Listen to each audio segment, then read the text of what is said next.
देखिए बच्चे, पता नहीं क्या प्रॉब्लम हो रहा है। डेली सुबह सुबह क्लास में कुछ ना कुछ प्रॉब्लम हो रहा है, स्ट्रीमिंग नहीं हो रहा है। तो मैं फिर रिकॉर्ड कर दे रहा हूँ कल की ये बात ही। बच्चे यहाँ देख लीजिए, पहला क्वेश्चन क्या कह रहा है। कह रहा है कि यदि यदि किसी वस्तु के प्रतिबिंब का आकार वस्तु के आकार से छोटा हो तो आवर्धन का परिमाण क्या होता। बहुत अच्छा क्वेश्चन है बेटा।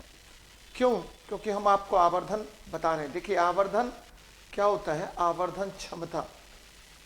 आवर्धन क्षमता बच्चे, हम दर्पण के संदर्भ में बात कर रहे हैं। किसके संदर्भ में? दर्पण के संदर्भ में बात कर रहे हैं। तो दर्पण के संदर्भ में बात करेंगे तो आवर्धन क्षमता क्या होगा। बच्चे यहाँ ध्यान दीजिएगा मेरी बात पर। आवर्धन क्षमता को हम m द्वारा डिनोट करते हैं। m बराबर होता है माइनस v बाई यू।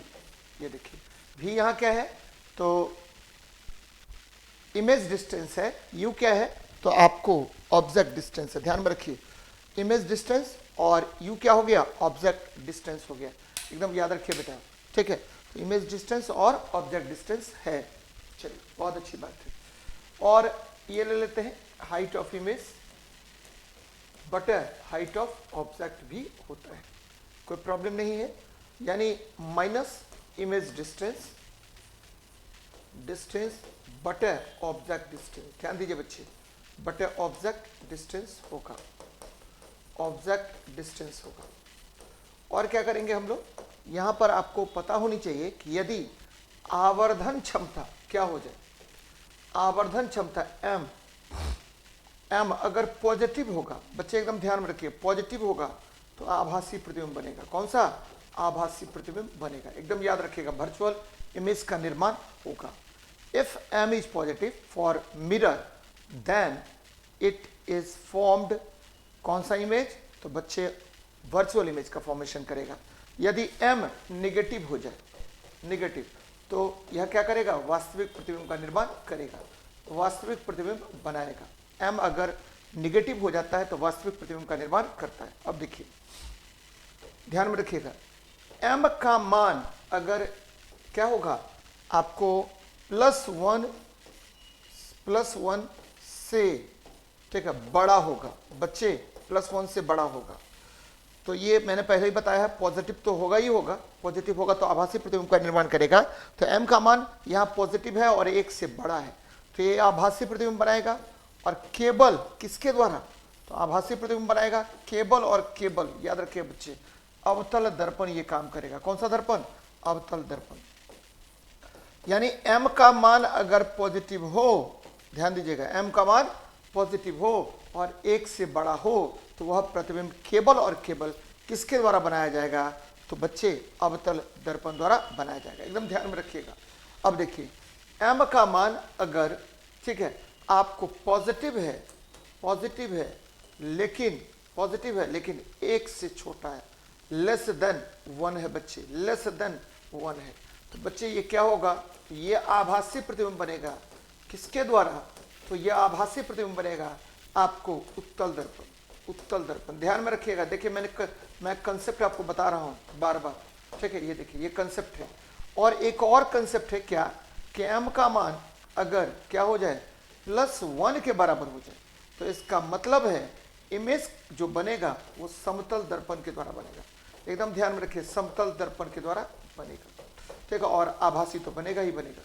और m का मान अगर निगेटिव है तो 1 से बड़ा, 1 से छोटा और 1 के बराबर भी हो सकता है, और वह उत्तल बोलते हैं अवतल दर्पण के द्वारा बनेगा और वास्तविक प्रतिबिंब बनेगा। देखिए क्वेश्चन में क्या कह रहा है कि प्रतिबिंब का आकार, ठीक है, वस्तु के आकार से छोटा है, तो आवर्धन का परिमाण क्या होगा, तो बच्चे हमेशा 1 से क्या होगा, छोटा होगा, 1 से छोटा होगा। और 1 से छोटा होगा, और ये किसके द्वारा बनाया जाएगा, तो केवल और केवल उत्तल दर्पण द्वारा बनाया जाएगा, उत्तल दर्पण द्वारा बनाया जाएगा। ध्यान में रखिएगा बच्चे। और ग्रेटर देन अगर 1 होता है तो ये किसके द्वारा बनेगा, तो आपको ये देखिए ये आभासी प्रतिबिंब बनेगा किसके द्वारा, तो अवतल दर्पण के द्वारा बनेगा। और अगर आपको m का मान क्या मैंने कहा, +1 है, तो ये समतल दर्पण द्वारा बनेगा। और कैसा बनेगा, तो ये आभासी प्रतिबिंब बनेगा, ठीक है। चलिए बच्चे बहुत अच्छी बात है, आगे बढ़ते हैं। यहां देख लीजिए, यदि 2 माध्यमों के पृथककारी पृष्ठ पर प्रकाश की एक किरण लंबवत आपतित होती है तो अपवर्तन कोण का मान कितना होगा। अच्छी बात है। ये देखिए लंबवत आरोपित हो रहा है। मैंने कहा है कि किसी भी पृष्ठ पर अगर लंबवत प्रकाश की किरण गुजरे आपतित होगी तो अपवर्तन कोण का मान थीटा का मान हमेशा वो सीधे गुजर जाएगी। थीटा का मान कितना डिग्री हो जाएगा, 0 डिग्री हो जाएगा। यानी यदि प्रकाश की किरण किसी सतह पर लंबवत गिरती है, किसी सतह पर लंबवत गिरती है, ध्यान रखिए बेटा, लंबवत गिरती है तो ठीक है, आपको अपवर्तन, बिना अपवर्तन के वह सीधे गुजर जाती है,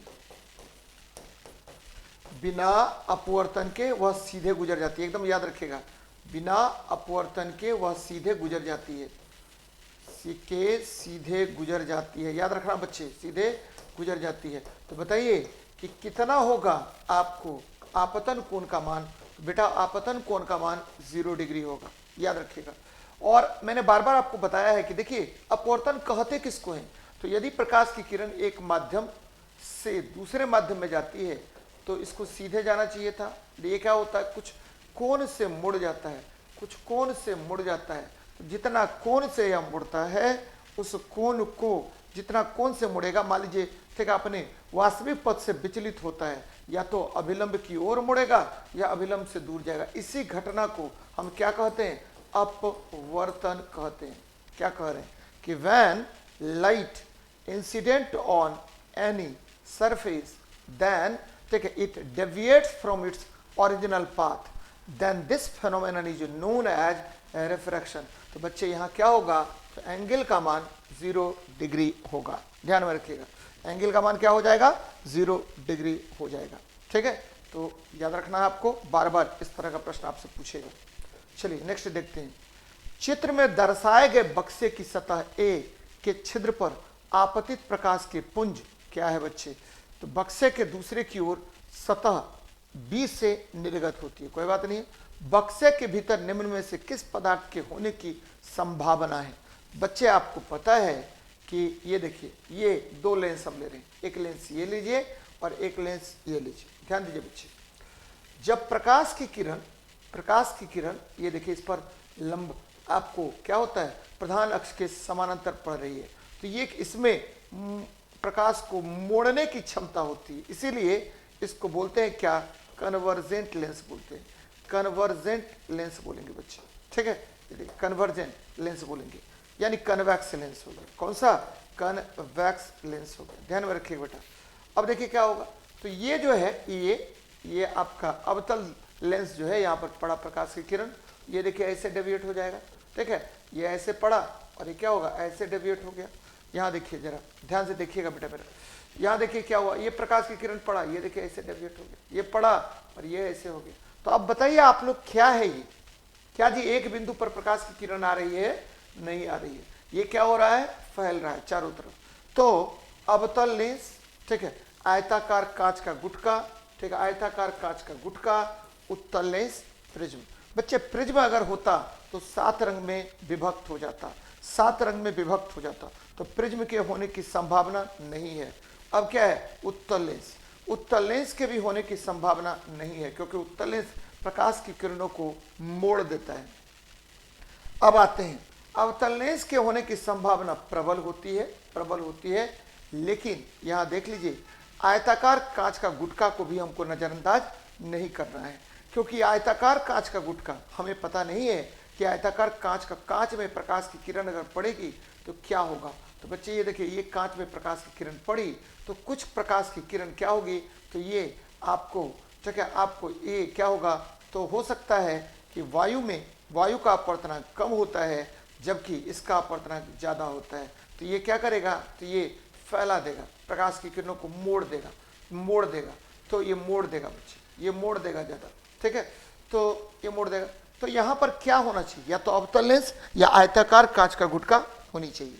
बच्चे ज़्यादा आपको फेवरेबल संभावना किसकी है, तो आयताकार कांच के गुटके की होने की संभावना है बच्चे। क्यों, क्योंकि आयताकार कांच का गुटका जो है वह क्या करता है, तो आपको डेविएट करने की क्षमता रखता है। यानी ये देखिए, आपको पता है कि प्रकाश की किरण जब विरल से, ध्यान दीजिएगा, विरल से सघन माध्यम में जाती है, सघन माध्यम, क्योंकि लेंस होता तो कुछ डिफरेंट टाइप का रहता बच्चे, सघन माध्यम में जाती है तो यह, ठीक है, यह क्या होगा, ध्यान दीजिए मेरी बात को, सघन माध्यम में जाती है तो ये क्या होगा, विरल से जा रही सघन माध्यम में, कांच तो निश्चित रूप से सघन माध्यम होगा, तो विरल से सघन माध्यम में जाती है तो अभिलंब की ओर मुड़ती है। क्या अभिलंब से दूर भागेगी, तो बच्चे ये मान लीजिए अभिलंब है, अभिलंब की ओर मुड़ती है, अभिलंब से दूर भागती है, तो अभिलंब से दूर भागती है, अभिलंब से दूर भागती है नहीं बच्चे। जब प्रकाश की किरण सघन से विरल में जाएगी, ध्यान दीजिएगा, ठीक है, सघन से कहाँ जाएगी, विरल में जाएगी, तो अभिलंब की ओर मुड़ेगी, बक्सा के अंदर अभिलंब की ओर मुड़ती। लेकिन अभिलंब से जब बाहर जाएगी, ठीक है, ये देखिए, ये सघन माध्यम, फिर क्या हो गया, बाहर, बक्सा से बाहर, यहाँ देखिए कह रहा है कि बक्से की दूसरी की ओर सतह बी से निर्गत होती है, बाहर निकलती है, तो बाहर निकलेगा तो फिर ये विरल माध्यम में आ जाएगा। और विरल माध्यम में क्या होता है, सघन से जब विरल में जाती है तो अभिलंब से दूर भागती है, अभिलंब से दूर भागती है, याद रखना बच्चे, अभिलंब से दूर भागती है। इसलिए ठीक है, आपको आंसर क्या हो जाएगा, आयताकार कांच का गुटका हो जाएगा, आयताकार कांच का गुटका ज्यादा फेवरेबल आंसर है बच्चे। तो एकदम बहुत अच्छा क्वेश्चन है, तो आपको ध्यान में रखनी चाहिए। चलिए देखते हैं नेक्स्ट। एक वस्तु उत्तल लेंस, उत्तर लेंस नहीं होता बेटा, उत्तल लेंस होता है, उत्तल लेंस, ठीक है, के सामने 2f दूरी पर रखी हुई है तो उसका प्रतिबिंब बनेगा। बच्चे ये उत्तल लेंस है, और मैंने आपको बार बार बताया है कि अगर उत्तल लेंस के 2f पर किसी वस्तु को रखें, ये मान लीजिए 2f पर किसी वस्तु को रखें तो क्या होगा, तो प्रतिबिंब जो है क्या होगा, प्रतिबिंब जो है ये 2f पर ही बन जाता है। कहाँ बनेगा, 2f पर ही बनेगा, कहाँ बनेगा, तो 2f पर ही बनता है। ये मान लीजिए 2f पर वस्तु है तो प्रतिबिंब भी 2f पर ही बनेगा बच्चे। और कैसा बनेगा, तो वस्तु के बराबर आकार का, याद रखिएगा, प्रतिबिंब बनता है, प्रतिबिंब बनता है, एकदम ध्यान में रखिए बेटा, प्रतिबिंब बनता है। कैसा बनेगा प्रतिबिंब, प्रतिबिंब बनता है तो ये बनेगा उल्टा। और कैसा बनेगा, तो वास्तविक। और कैसा बनेगा, तो वस्तु के बराबर आकार का, वस्तु के बराबर आकार का बनेगा, वस्तु के बराबर आकार का बनेगा। और कहाँ बनेगा, तो वस्तु के बराबर आकार का। और कहाँ बनेगा, तो ये बनेगा, आपको ध्यान में रखना है, 2f पर ही बनेगा, 2f पर ही बनेगा, एकदम याद रखिएगा बच्चे, कहाँ बनेगा, तो 2f पर ही बनता है, प्रतिबिंब कहाँ बनता है, तो 2f पर ही बनता है। तो एकदम अच्छा क्वेश्चन है, याद रखिएगा, 2f पर बनेगा। बच्चे उत्तल लेंस जब भी चर्चा करते हैं हम उत्तल लेंस को, तो उत्तल लेंस याद रखिए, एक प्रकाश की किरण हमेशा कहाँ से गुजरेगा, तो प्रधान अक्ष के समानांतर, ठीक है, अपवर्तित होगा, और ठीक है, वापस कहाँ से गुजरेगा, फोकस से। और दूसरे प्रकाश की किरण आपको प्रकाश केंद्र से गुजरता है और वापस, ठीक है, आपको जहाँ मिलेगा दोनों प्रकाश की किरणें, वही प्रतिबिंब का निर्माण होता है। तो ये बातें याद रखिएगा। चलिए नेक्स्ट देखते हैं क्या कह रहा है। यदि कोई वस्तु एक उत्तल लेंस के सामने 2f1 दूरी पर रखी हो तो लेंस से उसके प्रतिबिंब की दूरी कितनी होगी, लेंस से उसके प्रतिबिंब की दूरी क्या होगी, 2f2 होगी बच्चे। क्या होगा, 2f2 होगा बच्चे, 2f2, वही सेम क्वेश्चन है।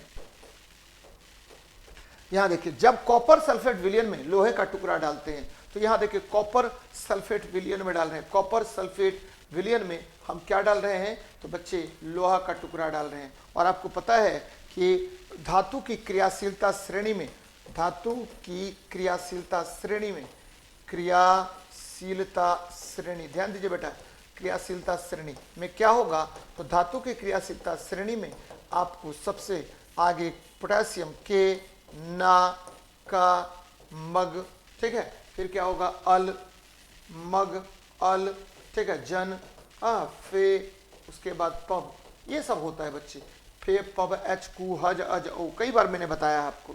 तो यहाँ देख लीजिए, यहाँ आप देखिए कि फेरस जो है सीनियर है, फे, पब, एच, एच, कु, ठीक है, कु मतलब कॉपर हो गया, हज मतलब मरकरी हो गया, अज मतलब क्या हुआ, सिल्वर, और औ मतलब सोना हो गया। सबसे अक्रियाशील धातु कौन है, तो सोना है। सबसे क्रियाशील धातु कौन है, तो पोटेशियम है बच्चा। तो ये ध्यान में रखिएगा। जब ये कॉपर सल्फेट में फेरस डालते हैं, ये देखिए ये क्या है, तो नीला, नीला कशिश है, नीला कशिश है बेटा, तो नीला कशिश है। तो नीला कशिश क्या होगा, तो ये फेरस इसको विस्थापित करके खुद ब खुद फेरस सल्फेट बना लेगा और इसका कलर कैसा हो जाएगा, तो हरा हो जाएगा, हरा हो जाएगा और ये देखिए कॉपर को बाहर निकाल देगा। तो इस अभिक्रिया को कौन सी अभिक्रिया कहते हैं, तो ये देखिए सबसे पहले प्रतिस्थापन अभिक्रिया कहेंगे। योग्यात्मक तो होगा नहीं बच्चे, क्यों नहीं होगा, तो योग्यात्मक में क्या होता है कि दो ठीक है, दो अभिकारक आपस में मिलकर के एक प्रतिफल का निर्माण करता है। यहाँ देखिए कैल्शियम कार्बोनेट, उष्मीय वियोजन में तो उष्मा देने के बाद कोई भी पदार्थ दो या दो से अधिक घटकों में टूट जाता है, इसको उष्मा वियोजन कहते हैं। ठीक है, उष्मा अपघटन वही सेम बात हुआ, उष्मा वियोजन और उष्मा अपघटन। तो बच्चे मान लीजिए कि कैल्शियम कार्बोनेट है, उसको हमने उष्मा दिया तो वो क्या होगा, दो भागों में टूट जाएगा, कैल्शियम ऑक्साइड और कार्बन डाइऑक्साइड गैस के रूप में वह बाहर निकलेगा। तो ये ध्यान में रखिएगा।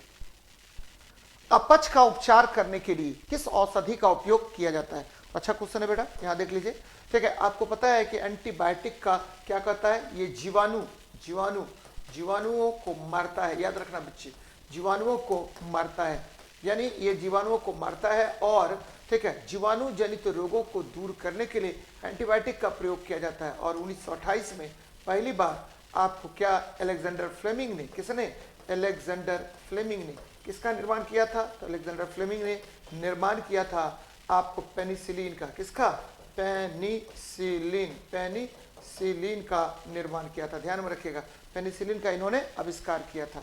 जरा इस पर बात कर लीजिए, एनाल्जेसिक्स क्या होगा, दर्दहारी या पीड़ाहारी होता है, दर्द निवारक में इसका यूज करते हैं, निवारक में। और एंटासिड, ये देखिए ये क्या होगा, तो पेट में अम्लीयता को कम करता है, पेट में अम्लीयता को कम करता है बेटा, अम्लीयता को क्या करेगा, कम करेगा, अम्लीयता को कम करता है, ध्यान में रखिएगा, कम करता है। और जब पेट में अम्लीयता को कम करता है तो इसमें किसका यूज करेंगे, तो इसमें यूज करते हैं एंटासिड में यूज करते हैं किस चीज का, तो एकदम ध्यान में रखिएगा, मैग्नीशियम हाइड्रोक्साइड का यूज करेंगे। ठीक है, आपको एंटासिड के रूप में यूज करते हैं, एल्युमिनियम हाइड्रोक्साइड का यूज करते हैं, एल्युमिनियम हाइड्रोक्साइड का यूज करते हैं। तो या तो आप कह दीजिए मैग्नीशियम हाइड्रोक्साइड या एल्युमिनियम हाइड्रोक्साइड का प्रयोग हम लोग करेंगे एंटासिड के रूप में। एंटीसेप्टिक देखिए ये क्या होगा, तो ये कीटाणुनाशक होता है, कीटाणुनाशक होता है, जैसे डिटॉल कीटाणुनाशक होगा। और इसमें किसका यूज करेंगे, तो जनरली डिटॉल का यूज करते हैं, डिटॉल का यूज करते हैं, या तो डिटॉल का यूज कर दीजिए या आप, ठीक है, या आप क्या कर दीजिए, इसको डिटॉल को कहते क्या है बेटा, तो ऑर्थोक्लोरोजैलिनॉल, याद रखना बच्चे, ये ऑर्थोक्लोरोजैलिनॉल है। या आप देखिएगा सेवलॉन का हम लोग यूज करते हैं, ऑर्थोक्लोरोजैलिनॉल, ध्यान दीजिएगा, ऑर्थोक्लोरोजैलिनॉल का उपयोग हम लोग करते हैं, ऑर्थोक्लोरोजैलिनॉल का प्रयोग हम लोग करेंगे। तो या आपको मैंने कहा क्या, तो मैंने कहा दिया कि हम लोग सेवलॉन का भी यूज करते हैं एंटीसेप्टिक में, कीटाणुनाशक में। चलिए बेटा नेक्स्ट देखते हैं, लेड बैटरियों में प्रयुक्त अम्ल किया जाने वाला अम्ल कौन है, तो बच्चे लेड बैटरी में सल्फ्यूरिक अम्ल का प्रयोग करते हैं, H2SO4 का प्रयोग करते हैं। और H2SO4 को हम 3-4 चीज कहते हैं बेटा, वो ध्यान में रखिएगा। क्या, तो सबसे पहले ये जो है ये क्या है, तो किंग ऑफ केमिकल्स है, किंग ऑफ केमिकल्स कहते हैं इसको। फिर क्या होता है, तो ये जो है आपको ऑयल ऑफ विट्रियोल भी कहलाता है, कशिश का तेल कहलाएगा, ऑयल ऑफ विट्रियोल कहलाता है। फिर H2SO4 को हम क्या कहते हैं बच्चे, तो ये देखिए ये सल्फ्यूरिक एसिड तो होता ही होता है, सल्फ्यूरिक एसिड होगा। और बच्चे ये H2SO4 यह बहुत ही प्रबल अम्ल है बच्चे, प्रबल खनिज अम्ल है, प्रबल खनिज अम्ल है। कैसा अम्ल है, प्रबल खनिज अम्ल होता है, तो ये ध्यान में रखिएगा। ठीक है, स्ट्रॉन्ग आपको क्या है, तो स्ट्रॉन्ग आपका मिनरल एसिड है, जबकि हाइड्रोक्लोरिक एसिड, ध्यान में रखिए, हाइड्रोक्लोरिक एसिड क्या है, तो इसको म्यूरेटिक एसिड कहते हैं, म्यूरेटिक एसिड कहा जाता है, एकदम ध्यान में रखिए, म्यूरेटिक एसिड कहते हैं। ठीक है, और ये जठर रस में पाया जाता है, गैस्ट्रिक जूस में पाया जाएगा, गैस्ट्रिक जूस में ये पाया जाता है, ध्यान में रखिए बेटा। और यहाँ देखिए नाइट्रिक अम्ल, इसको क्या बोलते हैं, तो नाइट्रिक अम्ल को साल्ट ऑफ नाइटर भी कहते हैं, नाइट्रिक अम्ल को एक्वा फोर्टिस भी कहते हैं, एक्वा फोर्टिस भी कहते हैं। तो ये ध्यान में आपको रखनी चाहिए। ठीक है, एक्वा फोर्टिस कहते हैं, और इसका उपयोग हम लोग एक्वारेजिया में करते हैं, एक्वारेजिया में करते हैं। चलिए देखिए नेक्स्ट, क्या होता है जब कैल्शियम की जल से अभिक्रिया कराई जाती है? करा देते हैं कैल्शियम को जल से अभिक्रिया। तो कैल्शियम को जल से अभिक्रिया करा रहे हैं, कैल्शियम को जल से अभिक्रिया करा रहे हैं, तो ये क्या करेगा? कैल्शियम हाइड्रोक्साइड बना लेगा, कैल्शियम हाइड्रोक्साइड बनाने का काम करेगा ये। यहां देखिए बेटा क्या कह रहा है, जब कैल्शियम को जल से अभिक्रिया कराई जाती है तो सबसे इंपॉर्टेंट जो है, जल से जैसे ही अभिक्रिया कराएंगे तो ये कैल्शियम ऑक्साइड और जल का निर्माण करेगा। और अब जब जल ज़्यादा होगा तब क्या होगा? तब ये कैल्शियम हाइड्रोक्साइड का निर्माण करेगा बेटा, ये ध्यान में रखिएगा। अब देखिए क्या होगा, यह जल से अभिक्रिया नहीं करता है, गलत बात है, करेगा अभिक्रिया। यह जल से विस्फोटक अभिक्रिया करता है, ऐसा भी विस्फोटक नहीं करता है। यह जल से कम विस्फोटक अभिक्रिया करता है, ये सही है। हाइड्रोजन गैस के बुलबुले बनते हैं तथा कैल्शियम की सतह पर जम जाते हैं, तो ये ज़्यादा बेहतर आपको लग रहा है। तो 3 और 4 आपका आंसर होनी चाहिए, 3 और 4 आपका आंसर होनी चाहिए, बहुत इंपॉर्टेंट है और आप एकदम ध्यान में रखिएगा। देखिएगा कि चूना पत्थर में या कैल्शियम में जब आप जल मिलाते हैं तो बहुत तेज अभिक्रिया नहीं होती है, बहुत ज़्यादा उष्मा बाहर नहीं निकलता है। तो आंसर क्या होगा बेटा? 3 और 4 होगा। चलिए नेक्स्ट देखते हैं क्या कह रहा है, वह धातु जो सामान्य ताप पर द्रव है। तो बच्चे सामान्य ताप पर द्रव जो है मरकरी है, द्रव ये देखिए मरकरी, मरकरी को हम क्या कहते हैं? ये Hg है बच्चे, इसे हम क्विक सिल्वर कहा जाता है, याद रखिए बेटा, क्विक सिल्वर इसे कहा जाता है, क्विक सिल्वर कहते हैं, पहली बात। दूसरी बात क्या कि इसकी परमाणु संख्या 80 है, इसका द्रव्यमान संख्या कितना होता है? तो 200 होता है, परमाणु संख्या 80, द्रव्यमान संख्या 200 होगा। और इसका उपयोग हम लोग किस में करते हैं? एकदम ध्यान में रखिएगा, इसका उपयोग हम लोग करेंगे किस में? तो ठीक है, थर्मामीटर में करेंगे, ठीक है, थर्मामीटर में। इसका उपयोग हम लोग बैरोमीटर में करेंगे, ठीक है, बहुत अच्छी बात है। यहां देखिए ब्रोमीन, ब्रोमीन जो है इसकी परमाणु संख्या 35 है और याद रखिए लाल भूरा द्रव है, लाल भूरा द्रव होता है, ठीक। अब देखिए कमरे के ताप से ऊपर द्रव धातु, कमरे के ताप से ऊपर द्रव धातु कौन कौन होगा? तो जनरली 25 डिग्री सेल्सियस से ऊपर की बात करें, 35 डिग्री सेल्सियस से ऊपर की बात कर रहे हैं या 35 डिग्री सेल्सियस के आसपास, तो गैलियम, रुबिडियम, सीजियम और फ्रांसीसियम ये द्रव होते हैं बच्चे। तो ये बार बार मैं बताता भी रहता हूं आपको और आपको ध्यान भी रखना चाहिए। यहाँ देखिए जल जो है ये H2O होता है और लोहा क्या है? ये Fe है और इसकी परमाणु संख्या 26 है, ठीक है। और लोहा जो है 8वें वर्ग का तत्व है, 8वें वर्ग की धातु है, ठीक है। Ferrous, cobalt, nickel, ferrous, cobalt और निकेल ये क्या होता है? लौह चुंबकीय धातु होता है, लौह चुंबकीय धातु, ठीक है, एकदम याद रखिएगा इसको। तो बहुत अच्छी बात है बच्चे, लगातार इसी तरह से जुड़े हुए रहिए, खूब मन लगा करके पढ़िए। चलिए मिलते हैं नेक्स्ट क्लास में। जय हिंद, जय भारत।